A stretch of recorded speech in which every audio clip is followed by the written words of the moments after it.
Assalamualaikum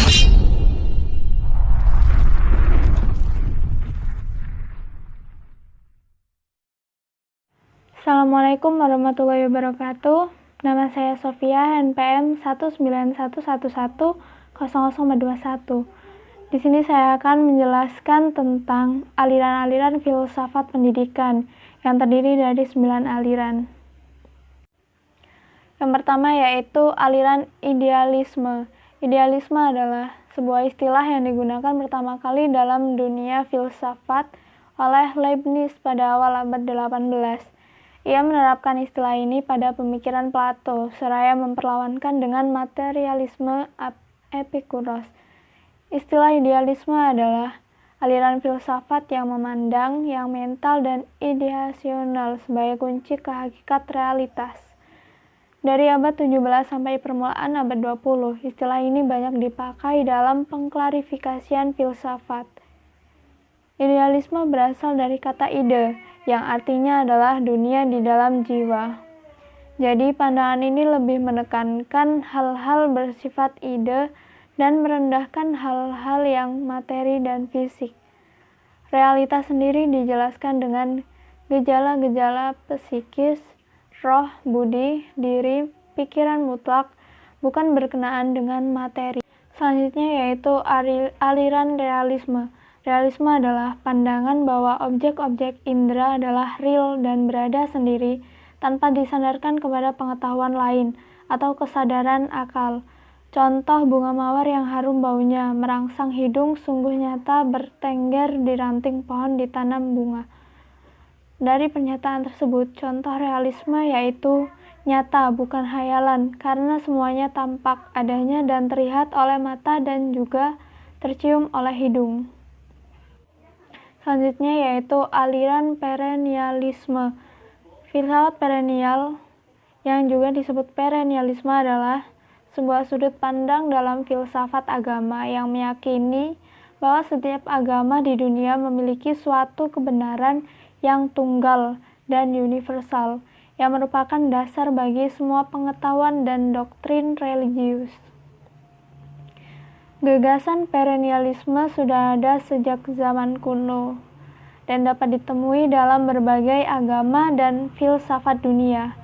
Istilah filosofia perennis pertama kali digunakan oleh Agustinus Steuco pada tahun 1497 sampai 1548 yang mendasarkannya dari tradisi filosofis yang sebelumnya sudah ada, yaitu dari Marsilio Ficino pada tahun 1433 sampai 1499 dan Giovanni Pico della Mirandola pada tahun 1463 sampai 94. Pada akhir abad ke-19, gagasan ini dipopulerkan oleh pimpinan masyarakat teosofis seperti H.P. Blavatsky dan Annie Besant dengan nama kebijaksanaan agama atau kebijaksanaan kuno.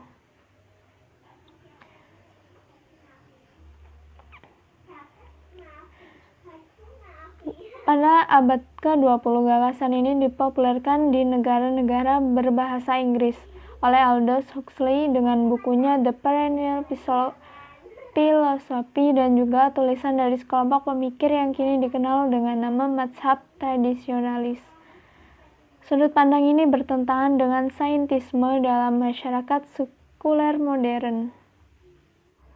Selanjutnya yaitu aliran eksistensialisme adalah tradisi pemikiran filsafat yang terutama diasosiasikan dengan beberapa filsuf Eropa abad ke-19 dan ke-20 yang sepaham, meskipun banyak perbedaan doktrinal yang mendalam, bahwa pemikiran filsafat bermula dengan subjek manusia, bukan hanya subjek manusia yang berpikir, tapi juga individu manusia yang melakukan, yang merasa, dan yang hidup.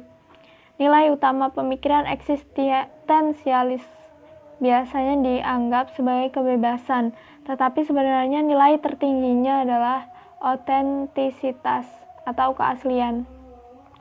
Dalam pemahaman seorang eksistensialis, seseorang individu bermula pada apa yang disebut sebagai sikap eksistensial, yaitu semacam perasaan disorientasi, bingung atau ketakutan di hadapan sebuah dunia yang tampaknya tidak berarti atau absurd.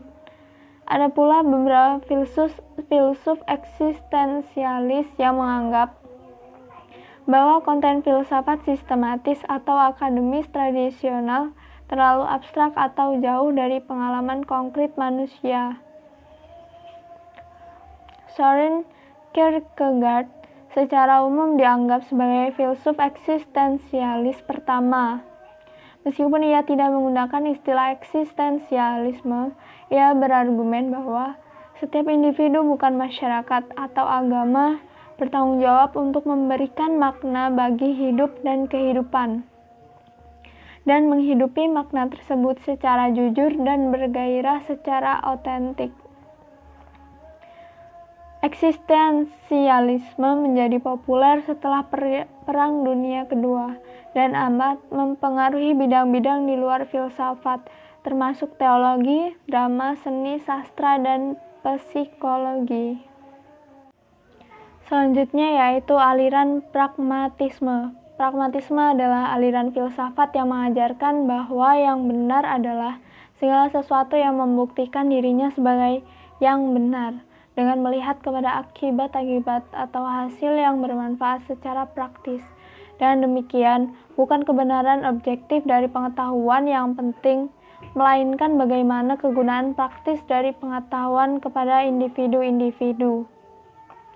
Dasar dari pragmatisme adalah logika pengamatan, di mana apa yang ditampilkan pada manusia dalam dunia nyata merupakan fakta-fakta individual, konkret, dan terpisah satu sama lain. Dunia ditampilkan apa adanya, dan perbedaan diterima begitu saja. Representasi realitas yang muncul di pikiran manusia selalu bersifat pribadi dan bukan merupakan fakta-fakta umum. Ide menjadi benar ketika memiliki fungsi pelayanan dan kegunaan. Dengan demikian, filsafat pragmatisme tidak mau direpotkan dengan pertanyaan-pertanyaan seputar kebenaran, terlebih yang bersifat metafisik, sebagaimana yang dilakukan oleh kebanyakan filsafat barat di dalam sejarah. Selanjutnya yaitu aliran sosialisme. Sosialisme pada mulanya berdasarkan Marxisme. Aliran ini merupakan agregasi dari ide filsafat yang dikembangkan dalam sosial Karl Marx. Akar filsafat Karl Marx terdapat pada filsafat Hegel, Jerman, dan kemudian dikembangkan oleh Karl Marx dan Friedrich Engels, sehingga akhirnya menjadi aliran tersendiri yang bernama historis materialisme. Aliran filsafat ini terdapat di beberapa bagian dunia masa kini. Meskipun berbeda-beda namanya, akan tetapi memiliki substansi dan nilai yang sama. Prinsip-prinsip sosialisme. Yang pertama, percaya dengan mutlak teori. Materialisme bagi sesuatu, baik dalam pandangannya kepada alam secara keseluruhan atau pandangannya tentang manusia dan masyarakat. Aliran sosialisme memandang ilmu sebagai keperluan hidup yang terpenting, terutama yang ditentukan oleh materi sebagai sesuatu yang tunduk terhadap kekuasaan lingkungan. Materi patuh pada pengaruhnya, tidak sulit memimpinnya atau mustahil merubah sifatnya. Yang kedua yaitu percaya bahwa agama itu tidak lain hanya merupakan hasil perkembangan materi belaka. Aliran selanjutnya yaitu aliran progresivisme. Progresivisme adalah suatu gerakan dan perkumpulan yang didirikan pada tahun 1918. Aliran ini berpendapat bahwa pengetahuan yang benar pada masa kini mungkin tidak benar pada masa mendatang. Pendidikan harus terpusat pada anak, bukannya memfokuskan pada guru atau bidang muatan. Beberapa tokoh dalam aliran ini, yaitu George Axtell, William O. Stanley, Ernest Barley, Lawrence B. Thomas, dan Frederick C. Neff. Aliran selanjutnya yaitu aliran rekonstruksionisme. Rekonstruksionisme berasal dari kata rekonstruk yang memiliki arti menyusun kembali. Rekonstruksionisme merupakan satu paham filsafat yang bertujuan melanjutkan gerakan progresivisme. Para kaum rekonstruksionis menentang para kaum progresif yang hanya berfokus dan melibatkan diri kepada masalah-masalah yang sekarang. John Dewey in 1902. Filsafat rekonstruksionisme pada dasarnya hampir sepaham dengan perennialisme yang hendak mencoba mengatasi krisis kehidupan modern. Hanya saja, jalan yang ditempuh memiliki perbedaan. Perennialisme memilih untuk kembali ke kebudayaan lama yang sudah teruji dan terbukti mampu mengatasi krisis, sedangkan rekonstruksionisme mencoba membina konsensus secara luas, yaitu dengan mencari kesepakatan semua orang mengenai tujuan utama. Filsafat rekonstruksionisme juga merupakan kolaborasi lanjutan dari gerakan progresivisme. Para kaum rekonstruksionis meyakini bahwa peradaban manusia pada masa depan sangat ditekankan. Mereka juga menekankan tentang perbedaan terhadap individual, seperti kaum progresif, akan tetapi rekonstruksionisme lebih menekankan terhadap pemecahan masalah, berpikir kritis, dan sejenisnya. Kaum rekonstruksionis juga memiliki pandangan bahwa masa depan suatu bangsa merupakan sebuah dunia yang diatur dan diperintah oleh rakyat secara demokratis, bukan dunia yang diatur atau dikuasai oleh golongan-golongan tertentu. Menurut mereka, cita-cita demokrasi yang sesungguhnya tidak hanya dalam teori, tetapi harus diwujudkan menjadi kenyataan, sehingga dapat meningkatkan kualitas kesehatan, kesejahteraan, kemakmuran, serta keamanan di tengah masyarakat, tanpa ada pembedaan terhadap warna kulit, keturunan, nasionalisme, agama, dan masyarakat yang bersangkutan. Aliran selanjutnya yaitu aliran esensialisme. Esensialisme adalah paham tentang manusia yang berlawanan dengan eksistensialisme. Esensialisme bertujuan mengutamakan esensi dibandingkan dengan eksistensi keberadaan sesuatu atau seseorang. Esensialisme menganut ide bahwa individu tidak bisa bebas memilih dan menentukan makna atau kualitas dirinya, melainkan ia dianggap sebagai hasil dari determinisme yang tidak dapat lepas darinya. Esensialisme menghidupkan kembali debat antara alam dan budaya atau kultur.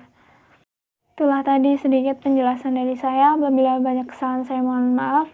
Saya akhiri. Wassalamualaikum warahmatullahi wabarakatuh.